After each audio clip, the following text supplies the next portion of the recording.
Our project revolves around water quality testing for water tanks. We knew that Zach was going to be teaching an elective subject called Science Enrichment for 2 lessons a week, which is 140 minutes. And Zach had really an open slather on how the curriculum worked. And so those 28 kids were the linchpin to the whole project. And we were going to try and fit staff and students in around that. So we managed to put Richard on a timetable so that he could teach what we call in Queensland graphics. So he's a design and tech, and Karen is teaching a robotics course that we have at our college. The overlap of students isn't as great as what we would like. There are some students doing science and robotics. There are some students doing science and graphics. There are no students doing the entire 3 subjects, and that would have to do with lines on timetables and how those sorts of things worked. The assignment, the project worked on 3 separate assignments, separate one for Zach and the other 2 as well. And the idea of that is that if one part of the project fell over, it wouldn't affect the rest of us. And that was the plan we had from the beginning, and we followed through with that. Even though it is the same assignment, the same project, they are assessed individually and separately. As a part of our assessment in science enrichment, we had to develop a water quality report. So at the beginning of the task, students had to identify what components of water quality we were going to look at in terms of potable water. So we came up with this idea that in North Queensland, we'd be looking primarily at sustainability, and from sustainability we looked at water.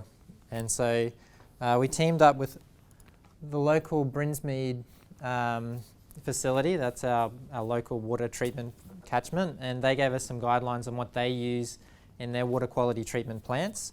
And so from there, students went along to identify the most optimal way of doing that in a classroom setting.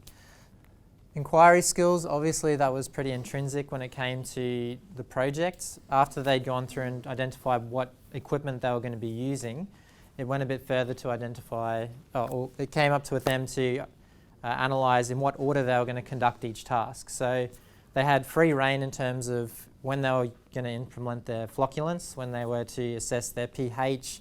Initially they didn't really have any idea of how each one of those things would affect the other as well. So later on I did eventually realise that even though flocculant was mainly used to affect the turbidity of their water quality, they ended up noticing that there was a subsequent effect on their pH, and again with chlorine and pH. So there were some tasks they had to overcome, and we got 2 trials involved in that.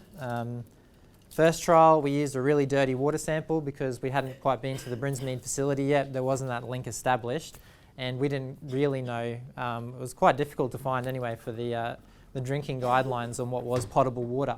So we had a really filthy mud sample that we were using, which ended up being a really difficult task to turn it into clean water, which we eventually got there, but there was a lot of hiccups along the way.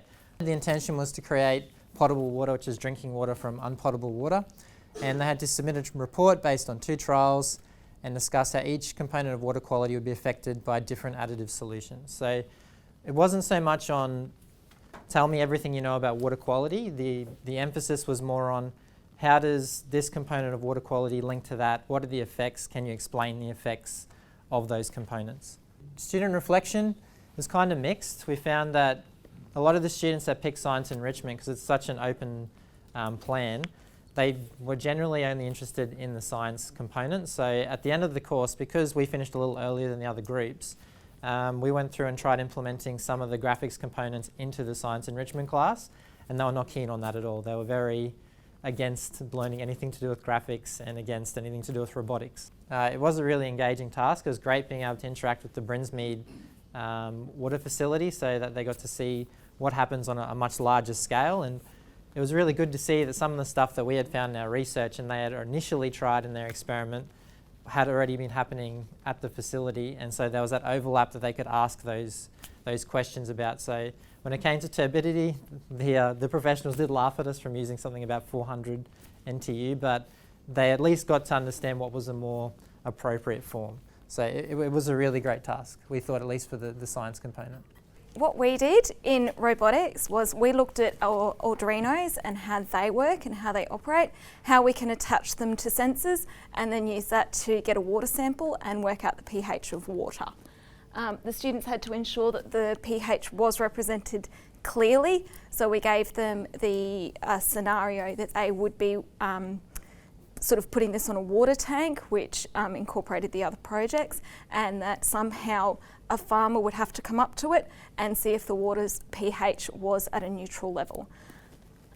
And they could choose any way that they wanted to do that. So we talked about the fact that we could do a little motor, and we could have a dial. We could also do it as a basic on-off switch. We could also incorporate LEDs into it.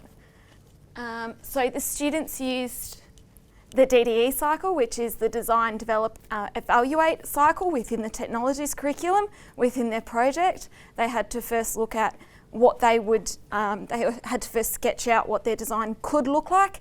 They had to then come up with the code, which ended up being me giving them some basic code and then modifying that code to make it represent the pH in some sort of way, and then they had to evaluate the whole thing. And the students also had to use a number of problem-solving skills because we had some issues not having the right connectors to the pH sensor, so then we had to work out a system of soldering it on, and then the first one didn't work properly and the second one. So the students got to see how I would problem solve and then use that within their own learning as well. We did have an industry connection. We are very lucky that the JCU the university that is in Cairns is also linked to Townsville, and we had a representative help us out. We went down for a session on Arduino sensors, and they gave us some information on how the Arduino sensors work and how we could actually implement that within our classroom. And then we also had them on as one of our helpful guides, so that when things went sort of pear-shaped, we could email them and say, hey, this is not working, what's going on there? My Year 10 graphics students, we sort of came up with the problem that the science guys has worked out the water quality and if it's going to be drinkable or non-drinkable. The robotics guys had sort of given us something that looks like this, the Arduino controller and the breadboards and all that stuff, and we had to put on our industrial design hats and make that work in the real environment. So how could we get this stuff here, put it on the water tank and get it to actually work? So at the start it was fingers crossed, let go a little bit and let the students really come up with the design problem themselves. So what did they actually have to do to solve this problem? And yeah, it was a bit of fingers crossed, let them come up with a solution and hopefully run with it, and hopefully it sort of all worked out at the end, which was actually quite fun.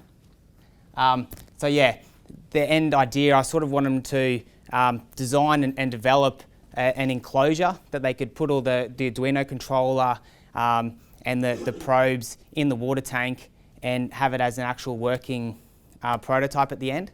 So one of the big drawings from the start was that we're going to actually manufacture this in our workshop, either 3D printing it or CNCing it with one of the machines, and end up with a finished prototype that we could go and get the Arduino board, put it all together and go and test it and wrap up the whole project together and hopefully, fingers crossed, have a working prototype in the end.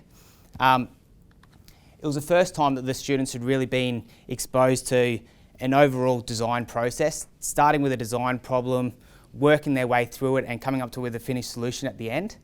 And it was really fun to work off with, especially some of the sketching and getting the guys really interested in the basics and nutting out really simple sketches at the start that show the idea, and then following that through into this idea up here is just how the pH sensor is going to float in the water. The one before, sorry, it's just like an enclosure that's going to hold all the sensors in there. But going from those basic detailed drawings into something a little bit more construct and how it's actually going to work, looking at the design factors in terms of how they're actually going to make that and how it's going to work, into a CAD model. So we used Autodesk Inventor to model it up, and then finally we're in the stages now of actually printing out those enclosures, putting the Arduino controllers in there and making that work.